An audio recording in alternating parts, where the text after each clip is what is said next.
सर्वज्ञ श्री चक्रधर स्वामी की जय। पोथीवाले बाबाजी गुरुवारी या ठिकाणी येत आहेत तरी आपण सगळ्यांनी उठून दंडवत करावा। सर्व मंडळींनी सभा मंडपामध्ये यायचं आहे। मंगलमय अशा प्रकारचा हा सोहळा या ठिकाणी सुरू आहे आणि आपण सर्व अत्यंत निष्ठेने धर्मनिष्ठा स्वामीनिष्ठा या अत्यंत दृढ निष्ठेने या ठिकाणी अशा प्रतिकूल परिस्थितीतही सर्वजण थांबून आहोत आपण आणि आज एका नव्या अध्यायाला सुरुवात होते आहे। ज्या श्रीमूर्तीच्या संबंधात आपल्याला स्मरणाच्यासाठी अत्यंत महत्त्वाचा जो विषय आपण दुपारच्या सत्रामध्ये चर्चेला त्या श्रीमूर्तीधाऱ्या परमेश्वराचं कशा प्रकारचं श्रीमूर्तीचं वर्णन आहे याबद्दलचा एक ग्रंथच मानव साहित्यामध्ये अत्यंत महत्त्वपूर्ण श्रीमूर्ती ज्ञान म्हणून प्रसिद्ध आहे केशराज व्यासांचा आणि त्यावर भाष्य करण्यासाठी त्यावर विवेचन करण्यासाठी मानव संप्रदायातील सुप्रसिद्ध कीर्तनकार प्रवचनकार लेखक आणि अनेक कार्यामध्ये स्वतःला झोकून देणारे असे आदरणीय श्रद्धेय आचार्य प्रवर विद्वतरत्न श्री कळमकर बाबा हे आपल्याला आज लाभलेले आहेत। सर्वज्ञ श्री चक्रधर स्वामी की जय, श्री गोपाल कृष्ण भगवान की जय, श्री दत्तात्रेय भगवान की जय, श्री चक्रपाणी भगवान की जय, श्री गोविंद प्रभु भगवान की जय। श्रीमद महावाक्य प्रवचन सोहळा या सोहळ्याचे प्रवाचक उपाध्य कुलभूषण ज्ञानवृद्ध वयोवृद्ध तपोवृद्ध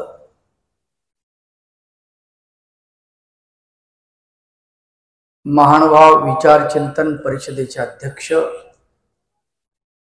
तथा विचारशास्त्र त्रैमासिकाचे मुख्य संपादक आदरणीय पूजनीय प्रातस्मरणीय न्यायव्यास बाबाजी बाबांच्या मुखारविंदातून आपण महावाक्य प्रवचन श्रवण करत आहात। महावाक्य हा अत्यंत गहन असा विषय महानुभावांच्या आवडीचा तसाच तो जिव्हाळ्याचा पण।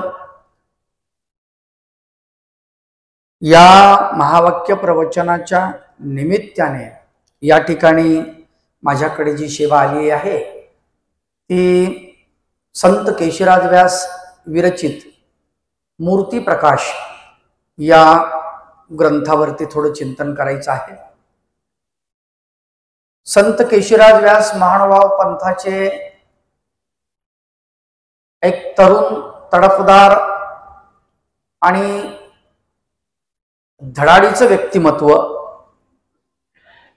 परब्रह्म परमेश्वर सर्वज्ञ श्री चक्रधर प्रभूंच्या प्रेम उपायातलं ओढण हा उपाय ज्यांनी जोडला असा महान संत, ज्या संतांनी लीळाचरित्रातील सूत्राचं म्हणजे वेगळीकरण केलं, लीळाचरित्राचं मंथन करून 10.5 सूत्र ज्यांनी बाहेर काढली आणि ती आपल्या महानुभाव पंथाला खूप मोठी देण दिली त्यांनी। त्याच्यानंतर त्याच्यावरती भाष्य महाभाष्य लिहिल्या गेली, त्याच्यानंतर प्रचंड प्रमाणात तत्वज्ञान बल्हो वगैरे टिपग्रंथ अनेक गुढे वगैरे प्रत्येक प्रकरणाचे गुढे सगळं निर्माण झालं। परंतु याचा मूळ जो श्री चक्रधर प्रभूंच्या या लीळाचरित्रामधील जे जे मुख्य वाक्य आहेत या वाक्यांची जी निवड केली भगवंताच्या, ती या संत केशराज व्यासांनी. ते संत केशराज व्यास महानुभाव पंथात कशा पद्धतीचे आले याचं थोडक्यात आपण बघूया. कारण त्यांचा ग्रंथ परिचयाच्या अगोदर त्या संतांचा परिचय होणं गरजेची गोष्ट आहे. म्हणून तर हे संत केशराज व्यास जे आहेत पापदंडी रामपुरीचे आहेत. त्यांचं गाव पापदंडी रामपुरी असं वर्णन आलेलं आहे. हे गाव जवळजवळ पाथरी तालुक्याच्या आसपास कुठेतरी येतं. आणि मग पैठण ते पाथरी या गंगेच्या ओघाणं असं कुठलं एक निर्मळ पाणी, कुठलं एक ब्रह्मविद्येचं पाणी वाहत गेलं आणि ते संत केशराज व्यासांच्या पिण्यामध्ये गेलं पापदंडी रामपुरीला. आणि त्यांनी ते पाणी पिऊन ती ब्रह्मविद्या कशी आत्मसात झाली, कसे परमार्गाला आले, खरं तर त्यांच्याबद्दल फार माहिती नाही आहे. पण पापदंडी रामपुरी इतकाच त्यांचा उल्लेख आहे. दुसरी महत्वाची गोष्ट, त्यांच्या बंधूचं नाव गोपाळ पंडित, म्हणजे पंडित गोपाळ असं नव्हे पण गोपाळ असं नाव आहे. मात्र ते आनेराज व्यास आहेत असं काही लोकांनी लावलेलं आहे, बऱ्याच संशोधकांनी, परंतु तसं वाटत नाही. कारण गोपाळ पंडित जे आहेत ते वेगळे आहेत, तसा संबंध दिसत नाही कुठे, त्यांचे भाऊ आहेत असा. परंतु निश्चित कुणीतरी दुसरे गोपाळ असतील, ते त्यांचे भाऊ असतील. पण हा विलक्षण बुद्धिमत्तेचा असा तरुण जेव्हा महानुभाव पंथामध्ये येतो आणि आचार्य श्री नागदेवांचा पट्ट शिष्य बनतो, आचार्य श्री नागदेव यांच्याबद्दल जे उद्गार काढतात ते अत्यंत म्हणजे उल्लेखनीय असे उद्गार आहेत. दामोदर पंडित आणि केशराज व्यास हे मित्र आहेत दोघ जण. तर या दोघांबद्दल नागदेव आचार्य म्हणतात, तुम्ही माझे डोळे की गा, तुम्ही माझे डोळे आहात. देखणे काही सर्वांगा असे, देखणे ते डोळाची की, अशा प्रकारचं वर्णन आलेलं आहे. हे संत केशराज व्यास इतके आचाराच्या बाबतीत कडक आहेत की आचार्य श्री नागदेवांच्या सानिध्यामध्ये एक जोडपं येतं, ते सदोष असतं, त्यांचं वर्तन चांगलं नसतं. त्यावेळेला आचार्य नागदेव म्हणतात, राहू दे, परमार्गाच्या उपयोगाला जातील, काही दिवसानंतर त्यांचं वर्तन चांगलं होईल, असू दे. थोडं असते दोष माणसामध्ये, परंतु हे नाही म्हणतात. आणि जेव्हा मग हे सगळ्या परमार्गाला सांगतात की तुम्ही जर आता आचार्यांपाशी थांबायचं नाही, आपण निघून जाऊ, आचार्यांना म्हणतात एक तर यांना ठेवा नाही तर आम्हाला ठेवा. आचार्य श्री नागदेव म्हणतात तुम्ही निघून जा, पण यांना जाऊ देत नाही मी.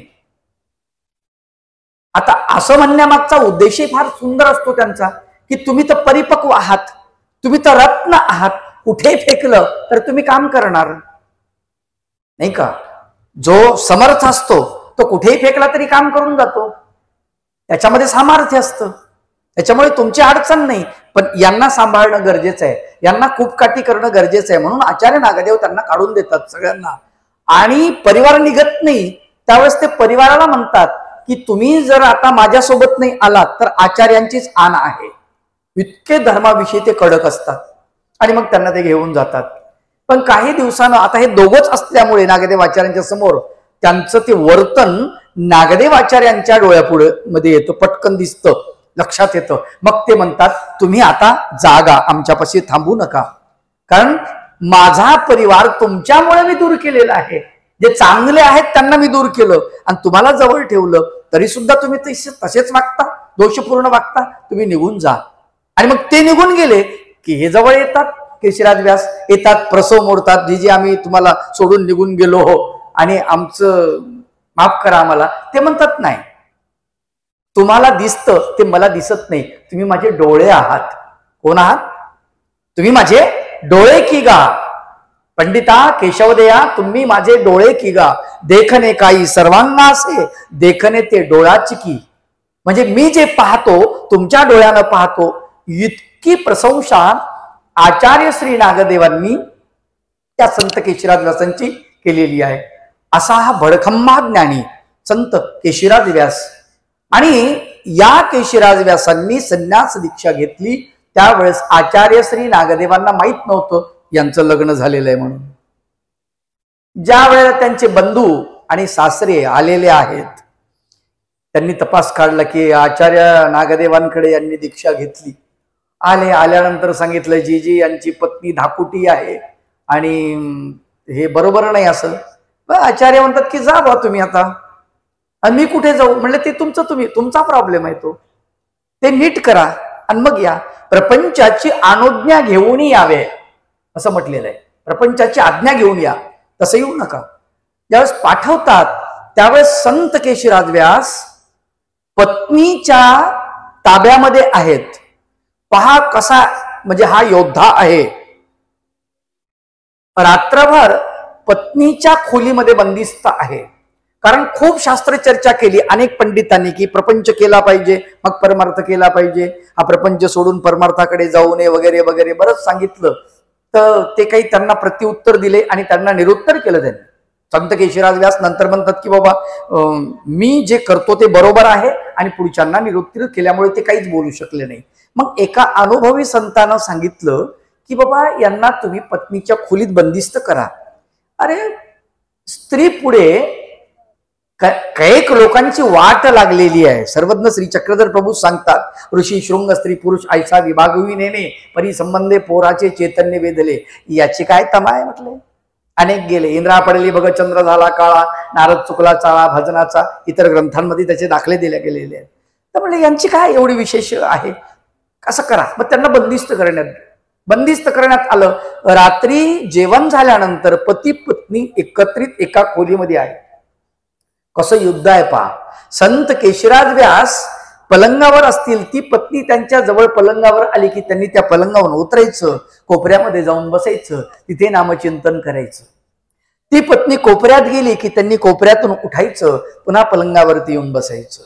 तिने नृत्य करायचं, गायन करायचं. तिचा आवाज सुंदर होता, नृत्य चांगलं होतं. आपल्या नयनबाणांनी, आपल्या अंगविक्षेपाने, आपल्या नृत्य कौशल्याने, गायनाच्या कौशल्याने त्यांना वेधण्याचा प्रचंड प्रयत्न केला. पण हा असा अढळ असलेला, आपल्या आचारावरती अढळ असलेला हा महात्मा कशालाच वधला नाही. रात्र संपली, दिवस उजाडला की बाहेरून कडी काढल्या जायची आणि मग बाहेर हे यायचे, गंगेवर जायचे, स्नान करायचे आणि तिथे भगवंताचं चिंतन करायचे. आणि चिंतन करत असताना त्या चिंतनातून रत्नमाला स्तोत्र जन्माला आलेला आहे. विचार करा, एकीकडे विकार, एकीकडे हे सगळी जी निर्मिती होते ना ही विकारातूनच होते. लक्षात ठेवा, विकारातून. विकार ऊर्ध्व झाला की भगवंताची भक्ती होते, विकार अध झाला की प्रपंचात पुत्राची कन्येची निर्मिती होते. विकारच आहे तो, लक्षात घ्या. जेव्हा विकार ऊर्ध्व होतो म्हणजे वासना ही ऊर्ध्व होते, ती तेव्हा उपासना बनते, भक्ती बनते. आणि उपासना जेव्हा अध होते तेव्हा ती वासना बनते, तेव्हा तो प्रपंच बनतो. जेव्हा वासनेला ऊर्ध्वगती मिळाली तेव्हा ती भगवंताच्या भक्तीमध्ये विलीन होते ती वासना आणि भगवंताच्या सानिध्यात जाते आणि तिचा उपयोग म्हणजे वाईट नाही आहे, विकार वाईट नाहीच आहे. चक्रधर भगवंतांनी सांगितलं तिचा उपयोग आम्हाला करता आला पाहिजे, ही महत्वाची गोष्ट. मग संत केशिराज व्यास विकार प्रधान आहेत खरं पाहिलं तर. म्हणून हा एवढा मोठा ग्रंथ लिहिलेला आहे.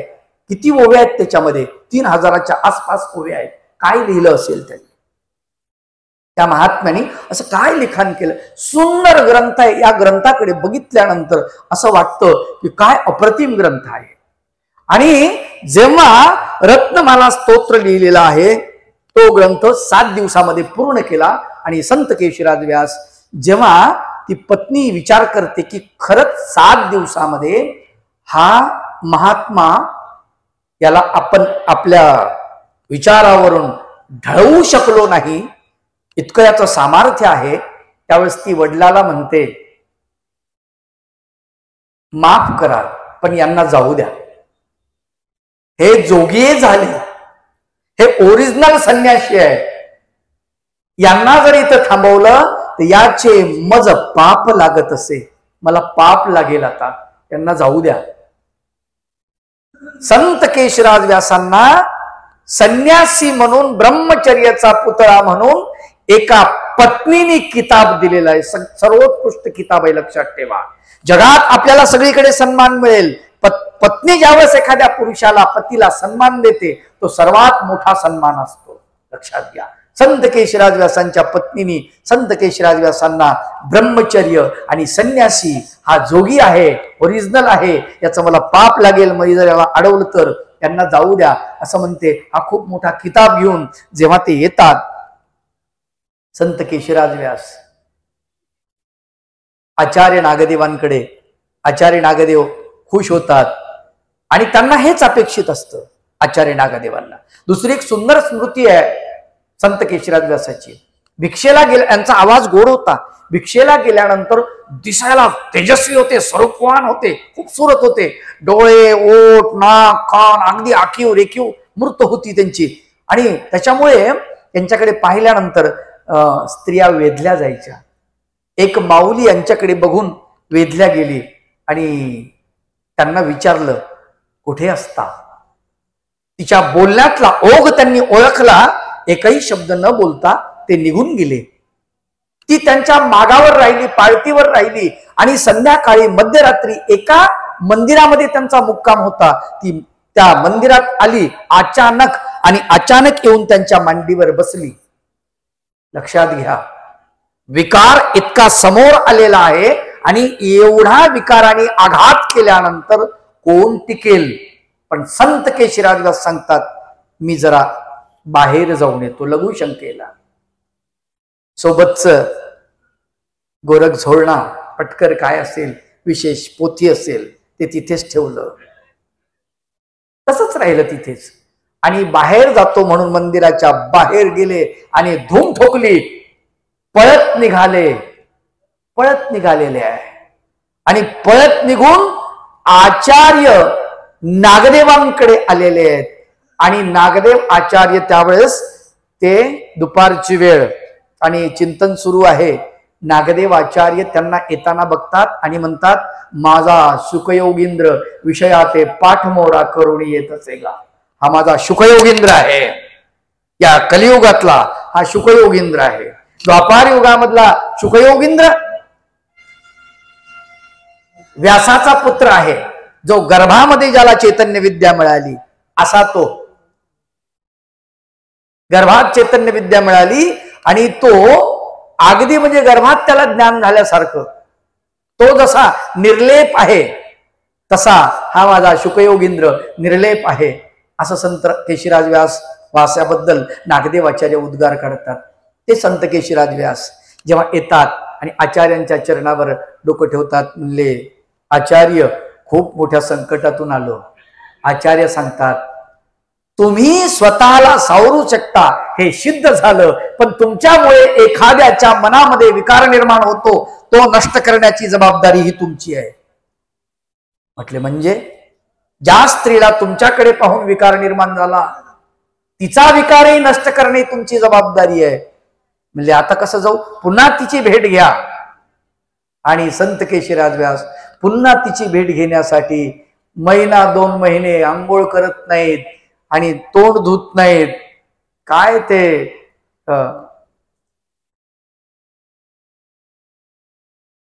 बाबुळगावकर बाबा गुरुवरे यांनी सुंदर त्या केशराज व्यासांवरती कविता लिहिलेली आहे की जे दातांच्या रांगा आहेत ते दात सेवाळलेले आहेत, वास अमंगल त्या अंगा. फार सुंदर वर्णन केले त्यांनी त्याच्यामध्ये, त्या कवितेमध्ये. ते म्हणतात की ते ज्यावेळेस पुढे पळतो, संत केशराज व्यास पुढे पळतो आणि विकार त्याच्या पाठीमागे पळतो. तो पळून जातो आणि विकार त्याला पाठलाग करतो, पण सापडत नाही तो. या पद्धतीने त्यांना हरवलेला आहे विकाराला. असा संत केशराज व्यास परत त्या माऊलीच्या घरी जातात आणि भिक्षा आवाज काढतात. आवाज बरोबर तिनं ओळखला, भिक्षा असा आवाज निघाल्या ती घरातून बाहेर आली. बघितलं यांच्याकडे, पाहिल्यानंतर दाढी प्रचंड वाढलेली, डोकी वाढलेली, अन्नाचा वास सुटलेला आहे. तिने बघितलं, जवळ भिक्षा वाढत असताना एकदम जवळ जाते आणि जवळ गेल्यानंतर भिक्षा वाढता वाढता तिला प्रचंड वास येतो आणि ती पचकन थुकते. संत केशराज व्यासाकडे बघून, आपल्याकडे बघून जर कोणी थुकलं तर आपल्या आयुष्यामध्ये मरेपर्यंत आपल्याला त्या माणसाचा राग येतो. संत केशराज व्यासांनी तिला आशीर्वाद दिलेला आहे. काय आशीर्वाद दिला? जा बाळे, आजपासून विकार तुला कधीच त्रास देणार नाही, जा सुखात राहा. काय पुरुष असेल, काय साधनवंत असेल, काय आचार असेल या महापुरुषाचा. आणि अशा या महापुरुषांनी हा ग्रंथ लिहिलेला आहे, ज्याचं नाव मूर्ती प्रकाश. मूर्ती प्रकाश म्हणजे काय? भगवंताच्या श्रीमूर्तीचा प्रकाश. भगवंताची श्रीमूर्त कशी आहे? गोपाळकृष्ण भगवंत असतील, दत्तात्रय भगवंत असतील किंवा चक्रपाणी 5 अवतार, म्हणजे अवताराच्या मूर्तीचा काय प्रकाश आहे? मूर्त म्हणजे काय? ते कसं मूर्त तयार होते, त्या मूर्तीमध्ये काय काय असतं, कुठल्या कुठल्या प्रकारचे गुण असतात, कसे धर्म असतात, हे सगळं वर्णन त्याच्यामध्ये, त्या ग्रंथामध्ये त्यांनी केलेलं आहे. आणि वेगळ्या अंगाने ते केलेलं आहे. त्याची सुरुवात जी केल्या जाते ती फार सुंदर सुरुवात आहे. आणि ती सुरुवात आपण आज करूया. त्या सुरुवातीच्या ओव्या म्हणजे फार सुंदर आहेत. नमन जे आहे ते नमन पंचकृष्ण आणि 5 अवताराला जे नमन आहे फार सुंदर आहे. जय जय केवळा शुद्ध वेदा, जय पुरुषोत्तमा पुराण प्रसिद्धा, जय परब्रह्मा परानंद बुद्धा परमात्म्या. आता हे शब्द आहेत सगळे, हे केवळ आहे, तू केवळ आहेस. म्हणजे परमेश्वर हा केवळ आहे. कसा केवळ आहे? तर मायायुक्त केवळ, म्हणजे अवताराला वंदन आहे. लक्षात घ्या, जे परमेश्वर निरामय रूप आहे, जे साकार झालं नाही त्याला नाही आहे, हे लक्षात घेतलं पाहिजे कधीही. जय जय केवळा शुद्ध वेदा, जय पुरुषोत्तमा पुराण प्रसिद्धा. तू पुरुषोत्तम आहेस, उत्तम पुरुष आहेत. खर तर उत्तम पुरुष असणं हे अत्यंत महत्वाची गोष्ट आहे.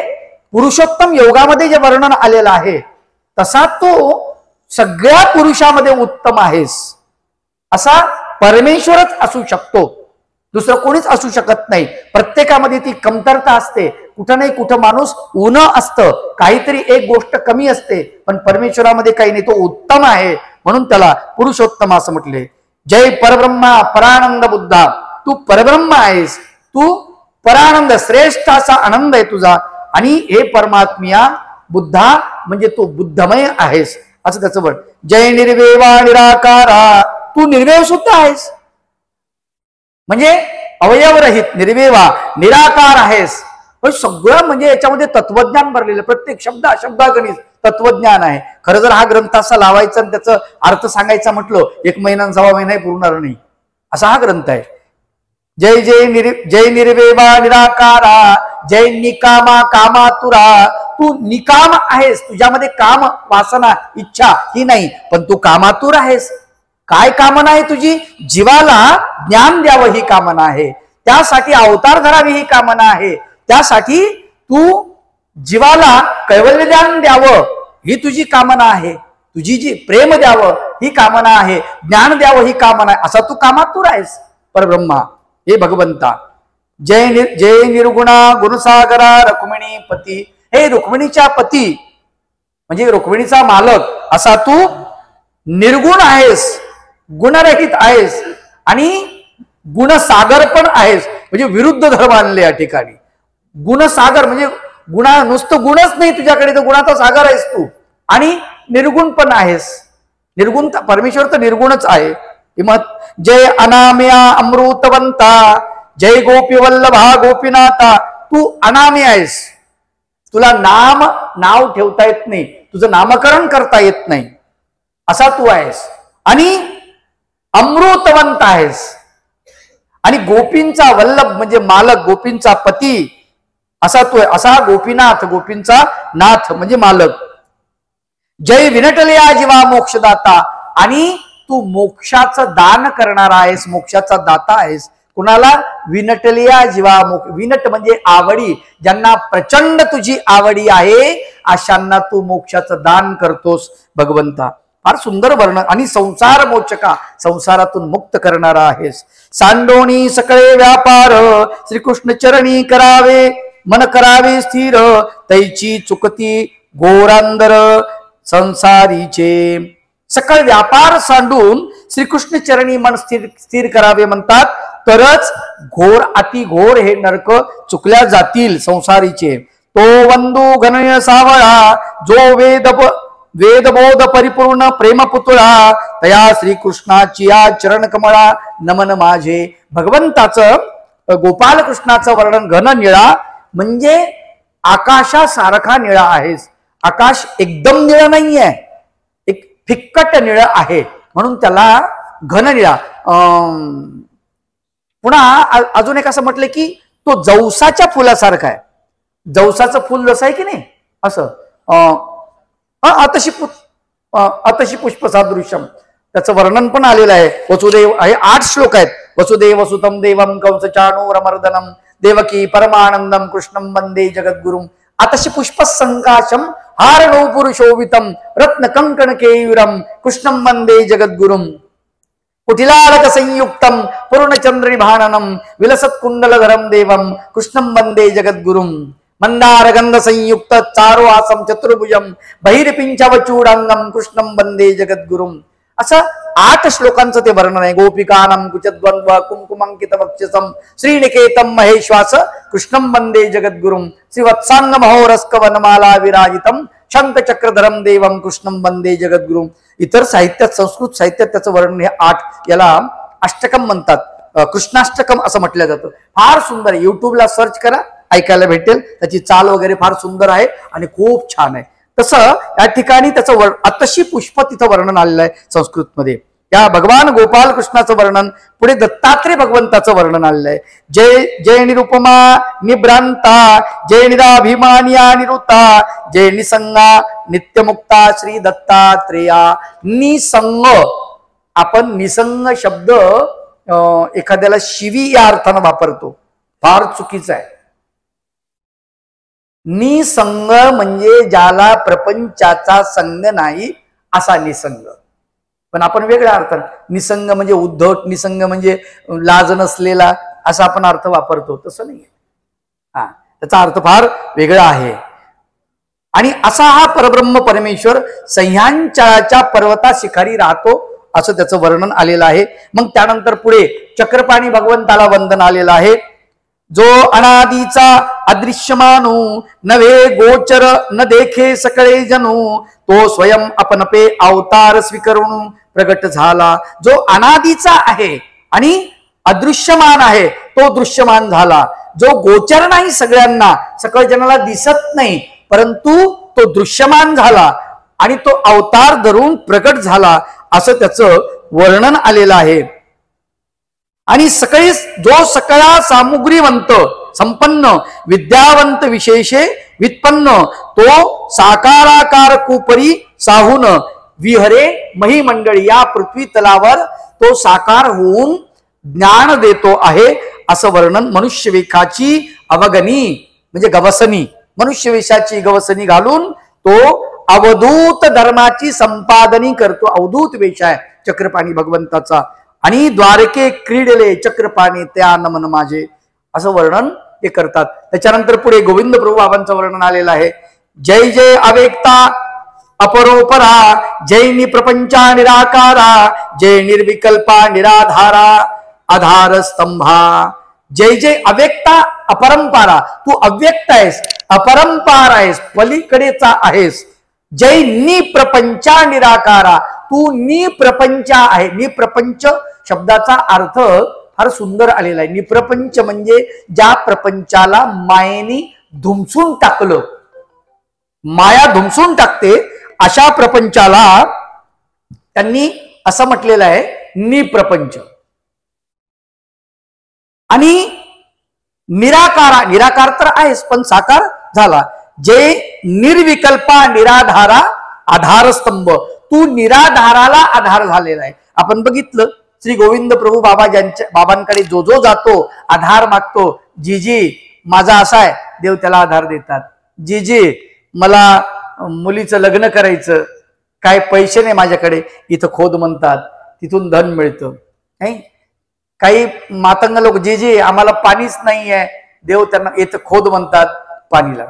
जे माझं लेकरू सांभाळा, म्हणजे ज्याला आधार नाही प्रपंचामध्ये त्या सगळ्यांना आधार देतात असे आधारस्तंभ आहेत, असं वर्णन ते करतायत. फार सुंदर वर्णन आलेलं आहे. तो आत्मारामो अनंतो निर्लेपा जीवाते उद्धरी अनाथनातू तया साष्टांगी प्रणिपातू.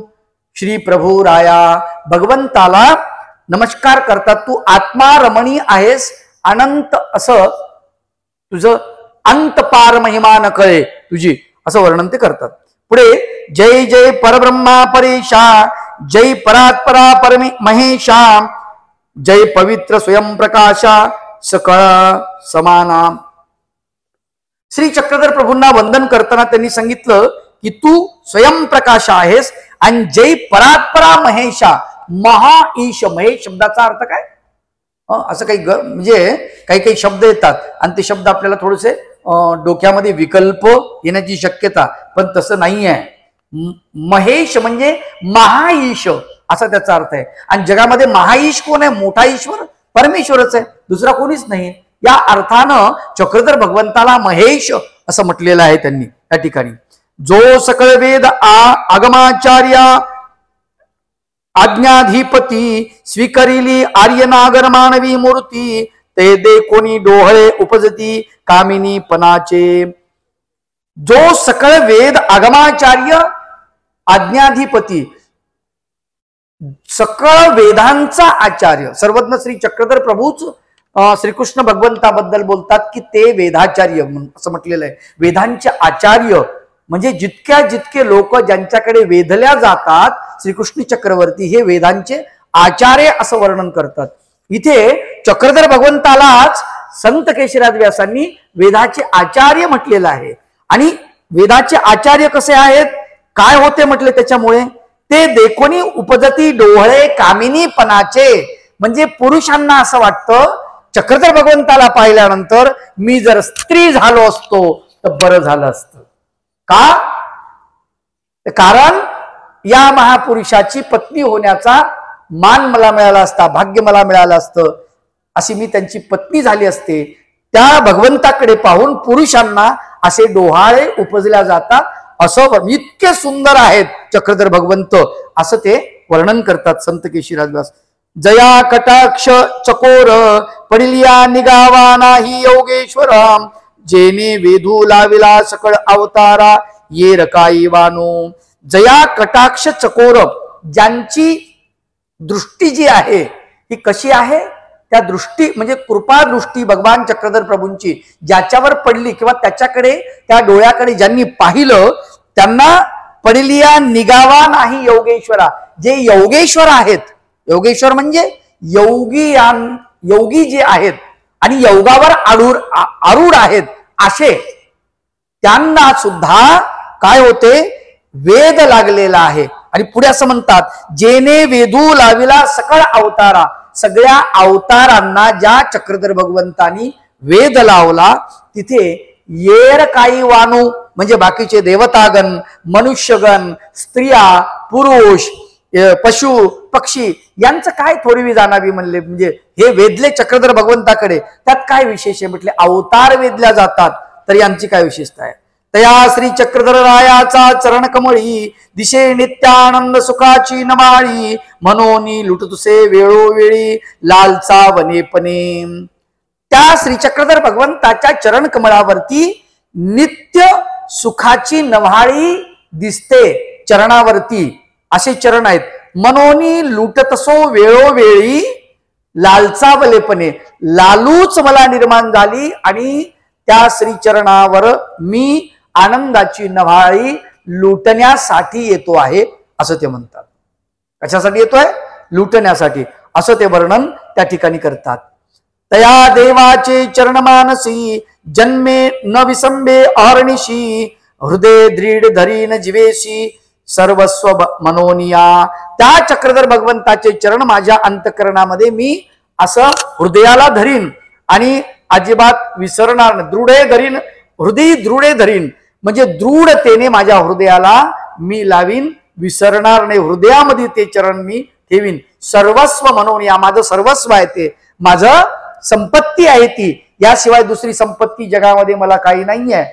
परमेश्वर म्हणजे जीवाची परमेश्वर संपत्ती चक्रधर भगवंतांनी म्हटलं त्याप्रमाणे सकळे संपत्ती ती असंपत्ती आणि जीवाची परमेश्वर ही जीवाची संपत्ती आहे. या अर्थानं मी ती संपत्ती कधीही विसरणार नाही असं संत केशवराज व्यास म्हणतात.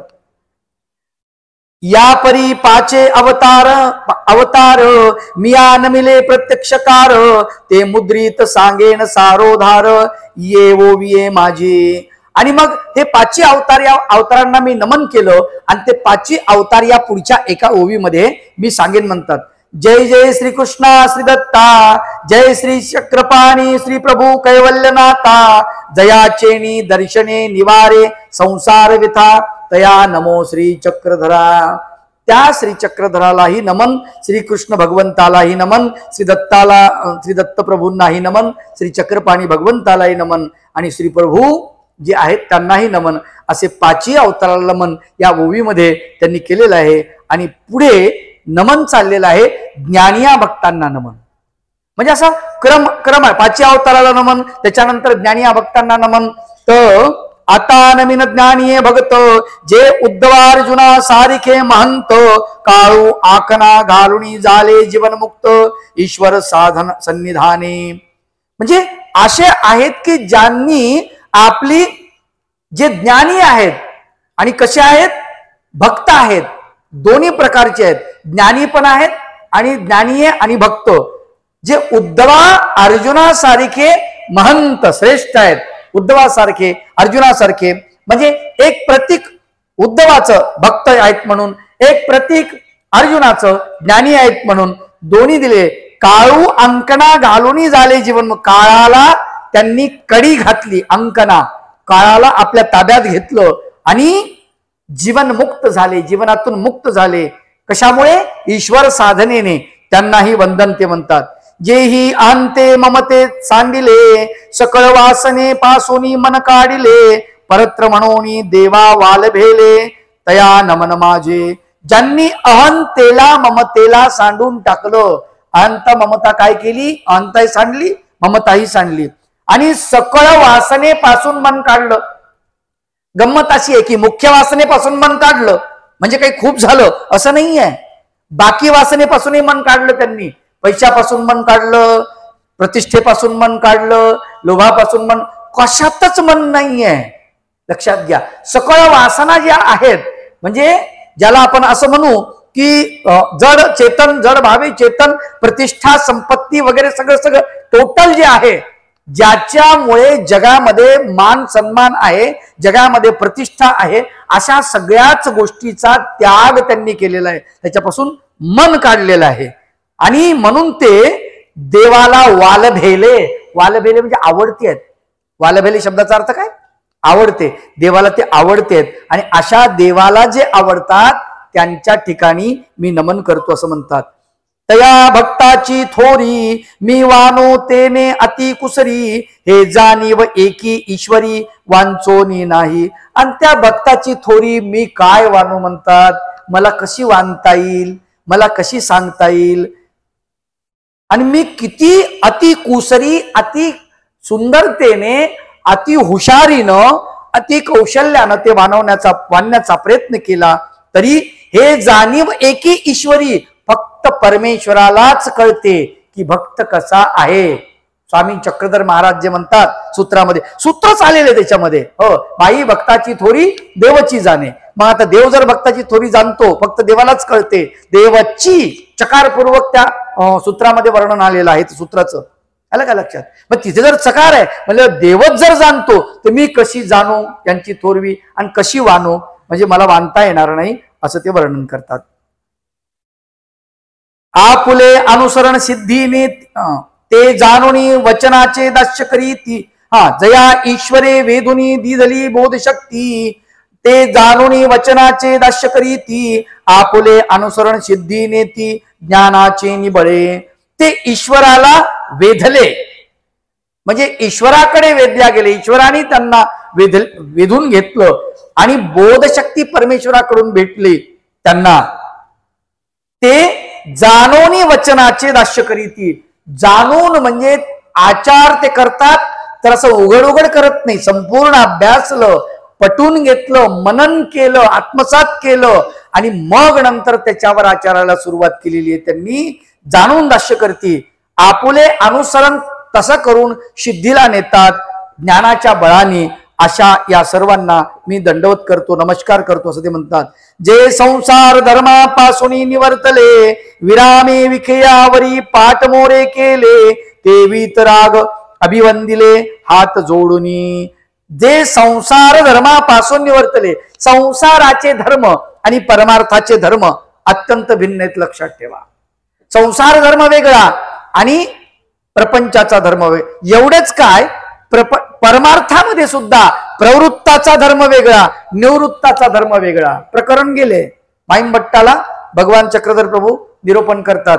माईमभट्ट म्हणतात जी प्रवृत्ताचा धर्म निरूपावा, मग प्रवृत्ताचा ऐसा जी तर निवृत्ताचा कैसा, आणि मग त्यात त्याचं वर्णन आलेलं आहे. मग एवढं जर आहे तर म्हणले हे तर वेगळं, संसार धर्म वेगळा पुन्हा त्यात. मग या संसार धर्मापासून निवर्तून गेले, बाजूला पडलेत जे, आणि विरामे विखया पाठमोरे केले. विरामतेनं विखयाला मागे केलं. म्हणजे जसं तुम्हाला सांगतो की विषय पुढे दिसतो, प्रत्येक जण विषयाला पुढे आणतो. जसं आपल्याला डोळ्यानं पाहायला आवडतं, जिभेनं खायला आवडतं, कानानं ऐकायला आवडतं, म्हणजे इंद्रियाभिमुख आहे या सगळ्या गोष्टी, इंद्रियाच्या पुढे आहेत. परंतु यांनी इंद्रियाच्या मागे टाकल्यात. ज्यांनी इंद्रियांच्या मागे या सगळ्या वस्तू टाकलेल्या आहेत, विषयाला पाठमोरे केलं, ते वितरागी अभिवंदिले हात जोडूनी. मी त्यांना वंदन करतो, अभिवंदन करतो, हात जोडूनी त्यांना नमस्कार करतो, साष्टांग दंडवत करतो, असं वर्णन आलेलं आहे. सर्वज्ञ श्री चक्रधर भगवान की जय.